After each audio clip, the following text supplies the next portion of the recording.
excited to join us.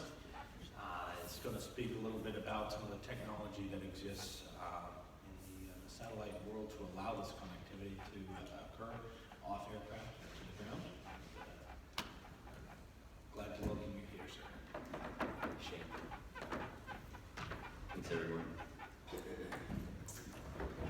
Well, thanks for taking my entire presentation, Sean. We'll get started here. Thanks, everyone, for being here. And again, exciting times in this fast-paced connectivity world that we're living in. To get started a little bit, Brian Anderson from Calvin Satcom. We deal specifically in the Satcom arena. So we're working with the Inmarsat technologies currently, so broadband safety, and we'll talk a little bit about that today. And in regards to Iridium Next, we're also selected as a BAMP there by a manufacturing partner, so we'll be talking a little bit about that and getting into the security aspects as well as some of the standards that are developed today. So, just a very brief introduction of Cobham as a glance. We're a wholly owned division of Cobham Satcom is a wholly owned division of Cobham PLC. So we're a leading manufacturer of satellite connectivity for land mobile, maritime, as well as aeronautical. We also have global markets, so we're a global company in that regard. There's a few pictures here of our modem technologies, and that's the core module there that you see in the gray.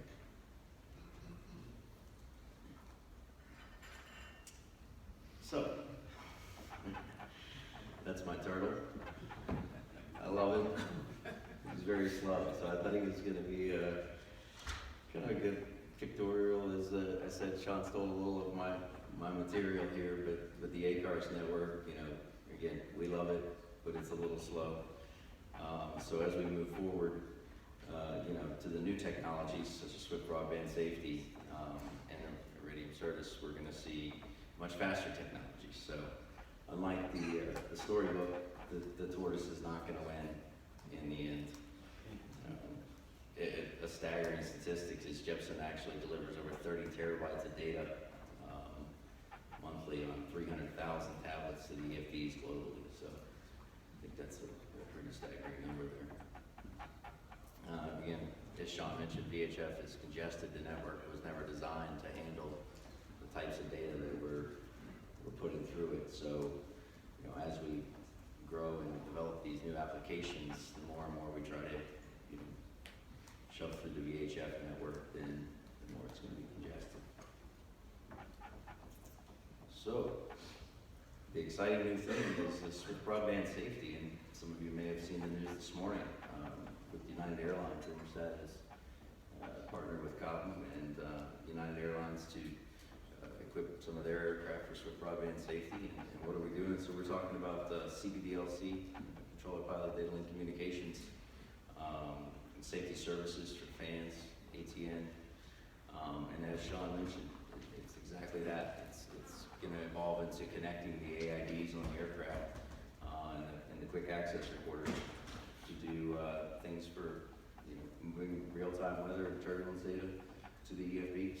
So that's how we connect the complete dots here. And it's basically an IP connection, and the real key is that it's a channelized IP connection. So we have a secure domain that's going to be always on. It's going to be dedicated to the flight deck, and there's going to be a secure amount of bandwidth there. The fans data is always going to move first, so that's going to go. And then the background channel, let's call it, of IP for things such as AOC data, we prioritized, and that'll go after. Iridium Next is also launching satellites. I'm sure a lot of you have seen the news. So I think a few key points here in regards to Iridium Next are that the Next refers to the satellites, and Certus is actually the service. So just wanted to point that out. Again, just some key points. They've successfully launched and put into orbit 10 of the satellites in the lower orbits. So that was a successful launch, and they've done some satellite validation testing of those satellites. That's going well. And then they plan to have another launch, I think, here towards the end of this month for another 10 satellites. So Iridium Next is well on its way as well.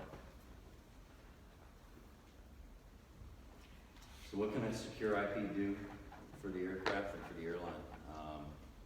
Sean hit on a lot of this. Some of the real key things here, which Mary is going to talk to us from Inmarsat in a little while after the break about, is a lot of the real-time streaming of flight data recorder data. We can do that today. We are doing that today, as a matter of fact. So it's not futuristic to think about when you put an AID in place and you pull the 717 data off the aircraft at 429 and you have the right tools in place. You can move that data real time directly to your servers. And the real, I think,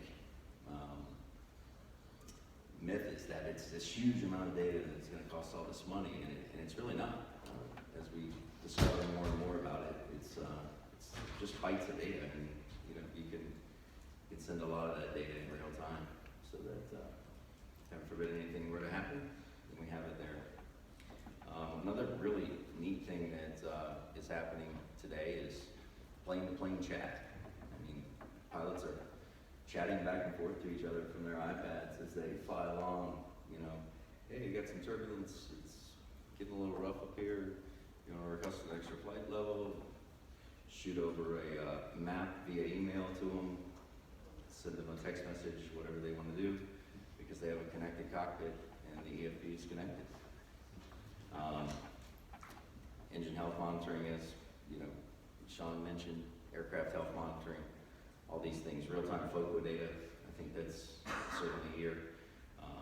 Asset management for the company, real-time flight plans. We can send position data directly to the airline ops center. I'm sure Mary will probably get into a little more of that as well, but that's a really exciting thing to do. So you can really see exactly where all your aircraft are at all times in real time. So what does it look like? Well, here's a picture. Basically, these guys are talking over IP to each other, text messaging.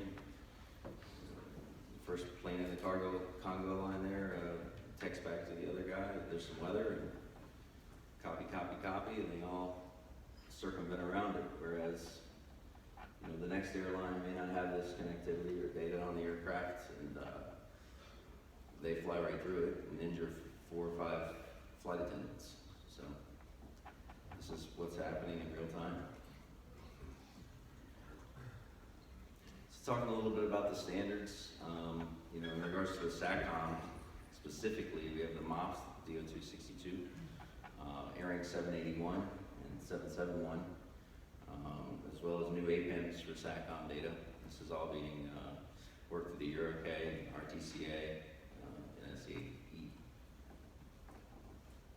So ARINC 781 and 771 have been in development for quite some time, and at the general session in AAC this year, ARINC 781 was approved.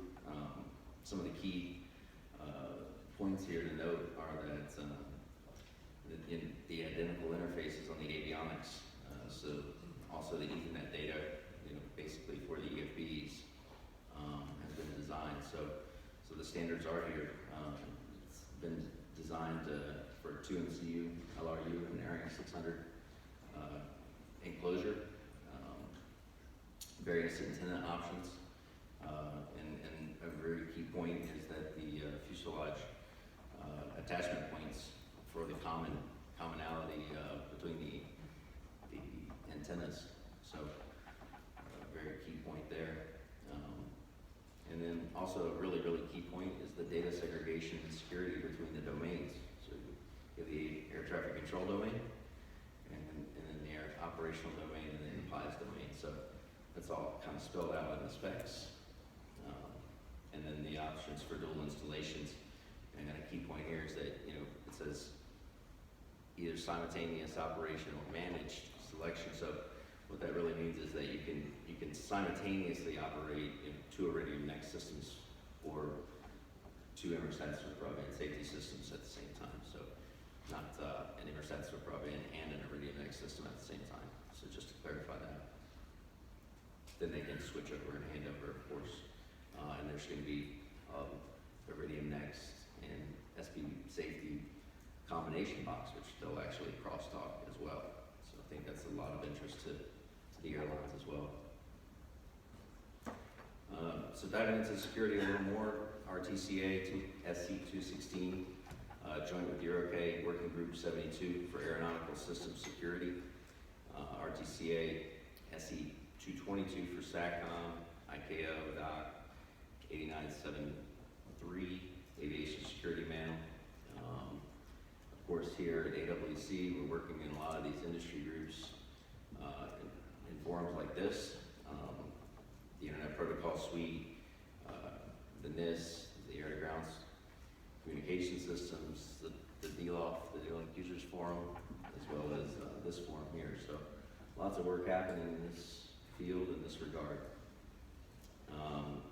Performance Class B SATCOM systems have 2 layers of design security. So that's a built-in layer of security in the hardware, in the modem level, as well as on the network side. So I think that's also a key point. There's also security processes in the TC process from the OEMs when they're actually building the aircraft. They're looking at, all the systems and how they're integrating the AIDs and how they're, tying those into the SATCOMs and the FMS and CMUs and how they're integrating these systems into, they're addressing security as they do that. And then in the STC process, if you're going to retrofit an aircraft, you're also going to go through that security assessment with the FAA. And if you have the, the TSO new SATCOM systems and the right assurance design security levels there with the correct AIDs, then it makes the security process a lot simpler. So, ARINC 781, we had designed the spec and they said, wait, hold up, we need to relook at this and actually add an additional layer of security. That's the VPN layer there. I'm not sure if the pointer works here.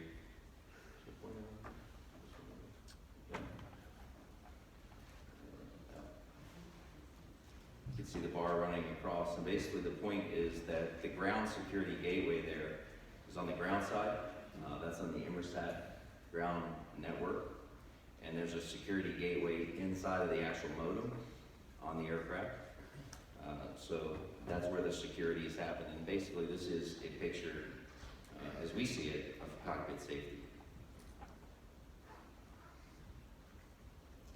Again, another pictorial of how the network actually works and the security gateways. So we have an airborne gateway, which is circled there in the red circle. Goes out over the satellite network, Inmarsat SWIFT broadband safety, lands on the ground station at Inmarsat, goes through the security gateway there as well. Again, showing that the prioritized fans messages always go first with priority. Then we have a background channel and basically a single channel of SWIFT broadband. So you can think of it like a channel that has multiple channels in it. And one of those channels is dedicated for air traffic control, and the other is dedicated for things like AOC, FP, etc.